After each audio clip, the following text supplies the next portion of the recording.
ठीक है। साथियों नमस्कार, मैं हूं गुरवेंद्र सिंह और आप देख रहे हैं क्लाउड नेटवर्क। हमारे साथ हैं इस समय खास मेहमान doctor Dua ji all India human rights association के अध्यक्ष हैं और गहरा नेशनल पार्टी के अध्यक्ष हैं। दुआ जी से हम बात करेंगे जो संसद में जो नीट को लेकर जो बहस होनी थी वो बहस नहीं हो पाई और स्पीकर की बात आ रही है कि माइक बंद कर दिया जाता है, इसको लेकर भी संसद में कल बहस हुई।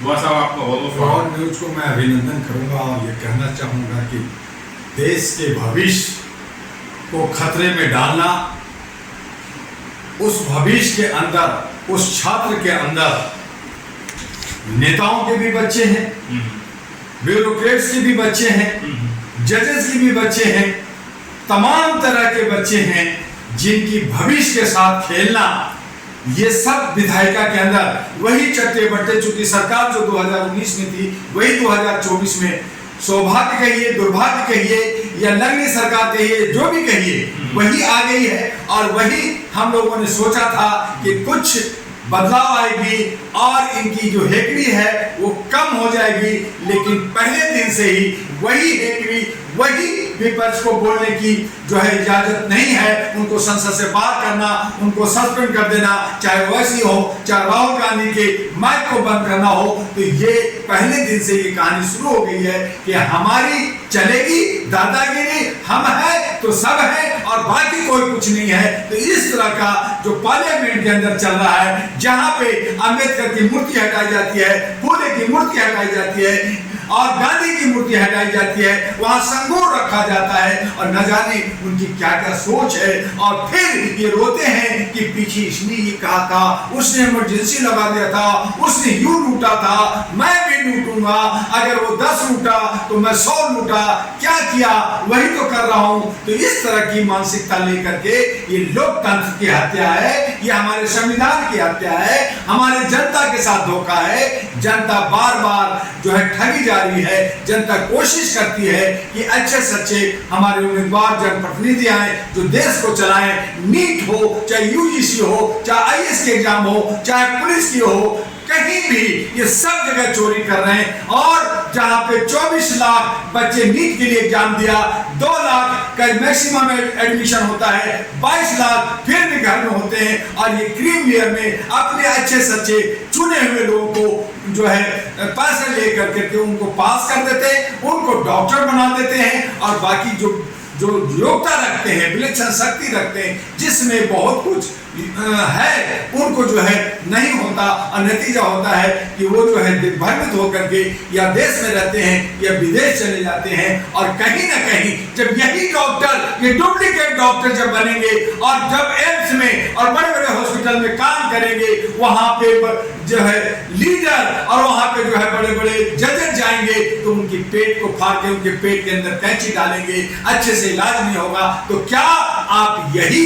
देना चाहते हैं? आप खुद अपने पांव में कुल्हाड़ी मार रहे हैं, कहीं ना कहीं अपने पांव में कुल्हाड़ी मार रहे हैं, लेकिन ये कहते हैं कि मेरे लिए तो प्राइवेट हॉस्पिटल है, यहाँ मरेगी तो जनता मरेगी, स्वास्थ्य में मर रही है, कोरोना में मरी और इस तरह से मेरे डॉक्टर आ रहे। एक बात डॉक्टर दुआ जी, जैसे कल राहुल गांधी ने कहा कि हम सब लोग विपक्ष और सत्ता पक्ष की तरफ से युवाओं के लिए, युवाओं भविष्य के लिए एक संदेश देना चाहिए कि उनके लिए बहुत जरूरी मुद्दा है, उस पर बहस हुई थी लेकिन वो बहस नहीं हो पाई। और राहुल गांधी जी जिस तरह से अपनी बात को रख रहे थे, उनका स्पीकर जो माइक है वो बंद कर दिया और फिर जब उन्होंने कहा कि माइक चलता, उन्होंने कहा मेरे यहाँ कोई बटन नहीं है इस तरह का। लेकिन जब वो वीडियो में देखा जाए, उनका माइक बंद हो जाता देखा जाता है, तो वो मेडा जी नीचे देखते हैं, कुछ ऐसा लगता है। तो ये जो इस तरह की जो संदेश देना था जो विपक्ष की तरफ से, विपक्ष सरकार से, वो संदेश नहीं दिया गया और उसके लिए बात नहीं हो पाई। तो क्या माना जाए कि इस तरह से किस तरह देखते हैं? ये लोकतंत्र की हत्या हम कहेंगे। चाहे ओम बिरला जी पहले भी थे, अब भी थे, वो पहले आरएसएस के कार्यकर्ता थे, आरएसएस के वो जो वॉलंटियर के रूप में काम किया है। तो मैंने कहा कि एक ही टीम है और बीजेपी अपनी मनमानी करना चाहती है। विपक्ष मजबूत हुई है, विपक्ष की आवाज जो है बहुत जो है एग्रेसिव होनी चाहिए, अब नहीं हो रही, उनकी बातों को नहीं सुना जा रहा है। तो हम लोग जो है उम्मीद कर रहे हैं कि विपक्ष, चाहे राहुल गांधी हो, चाहे अखिलेश हो, चाहे अन्य हो, वो जो है एग्रेसिव होकर करके बात को रखेंगे, लेकिन वहां भी उनको रोका जा रहा। और कहीं ना कहीं ये सब ढाक के तीन पात एक ही थाली के चट्टे बट्टे हैं, ये जनता को बेवकूफ बना रहे हैं। जैसे हमारा इलेक्शन कमीशन कहती है मैं तो निष्पक्ष चुनाव करता हूं, लेकिन हाँ आपके सामने आया न्यायपालिका कहती है मैं निष्पक्ष काम करता हूं, लेकिन वहां पे वीवीआईपी कल्चर है। उसी तरह से पार्लियामेंट के अंदर चाहे पक्ष हो चाहे विपक्ष हो, वहां भी वीवीआईपी कल्चर है। ये ड्रामा है जनता को भ्रमित करने के लिए, और मीडिया को क्या युवाओं को न्याय मिल पाया? जो नीट के युवा हैं उनको न्याय मिल आप पाया? देखिए ना जर्नलिस्ट महोदय कि युवा जो है पूरे भारत में कश्मीर से कटक लाखों बच्चे गर्मी में सड़कों पे हैं, जिनको पढ़ना है, जो बच्चे नौनिहाल हैं, जो मासूम हैं, 15 साल 16 साल के बच्चे हैं, 18 साल के बच्चे हैं, जिनके सर पे एक बोझ दिया है, आप राजनीति की तरफ ले जा रहे हैं, तो उनका भविष्य नहीं है, उनको न्यायालय नहीं सुन रहा, उनको राष्ट्रपति नहीं सुन रहा, उनको पार्लियामेंट नहीं सुन रहा, और आप 12 बजे रात में 2 बजे रात में अपनी बहस करते हैं। वीवीआईपी कल्चर में नेताओं को छोड़ा जाता है, उसको जमानत दी जाती है, उनकी सुनाई होती है, लेकिन 5 करोड़ केस जो पेंडिंग है, जिनका जो ट्रायल भी नहीं है, जो एक समोसा बेचने वाला समोसा चोर या टमाटर आलू चोर, वो जो 6-6 महीना एक के साथ जेल के अंदर है, तो इस तरह की व्यवस्था ठीक नहीं है। आज हमारे जो छात्र हैं, जो भविष्य है हमारे देश का, वही डॉक्टर, इंजीनियर, आईएएस, आईपीएस बनते हैं, आप उसका भविष्य को डार्क कर दिया है, अंधेरे में ले गए हैं, तो ये कौन जिम्मेदार होगा? इसके लिए जो कहते हैं कि मोदी है तो मुमकिन है, तो मैं पूछना चाहता हूं आपके चैनल से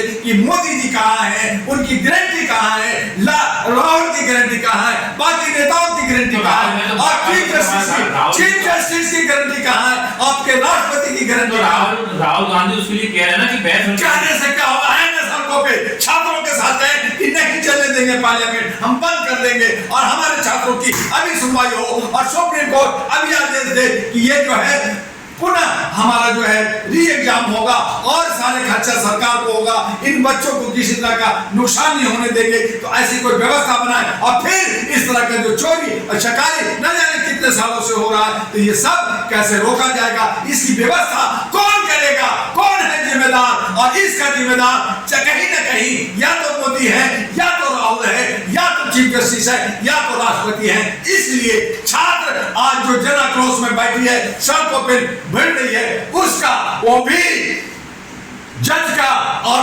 मोदी जी शादी नहीं किया, अगर शादी करते तो कहीं ना कहीं उनका बेटा भी होता, बेटी भी होता, तब वो क्या करते? आज उन्होंने जो बिरला की बात कर रहे हैं, बिरला ने अपनी बेटी को बिना पास किए आईएएस बना दिया, तो क्या आप ऐसे अपने लोगों को आईएएस आईपीएस डॉक्टर बनाओगे और गरीब मरते रहेगी? ये नहीं चलेगा, नहीं चलेगा।